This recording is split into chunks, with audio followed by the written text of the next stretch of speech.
Hello అండి అందరికి. ఇక మా అబ్బాయి అయితే స్కూల్ నుంచి వచ్చేసరికి ఫ్రెంచ్ ఫ్రైస్ కావాలని అయితే చెప్పాడు. ఇక మనం ఆగుతామా? చేసి పెట్టేస్తాం కదా!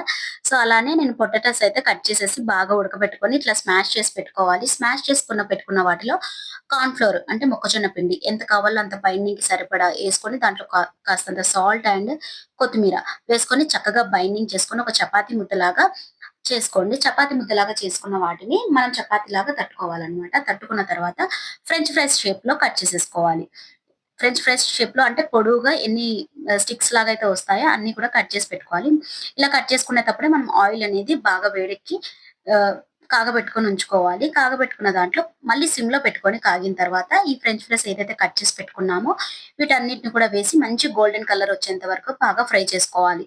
ఫ్రై చేసుకున్న వాటిని ఏం చేసుకోవాలంటే ఒక బౌల్‌లో తీసుకొని కాస్తంత సాల్ట్, ఆమ్చూర్ పౌడర్ వేసుకొని బాగా మిక్స్ చేసుకొని టమాటో సాస్‌లో డిప్ చేసుకొని తినండి. చాలా అంటే చాలా టేస్టీగా వస్తాయి. మా పిల్లలైతే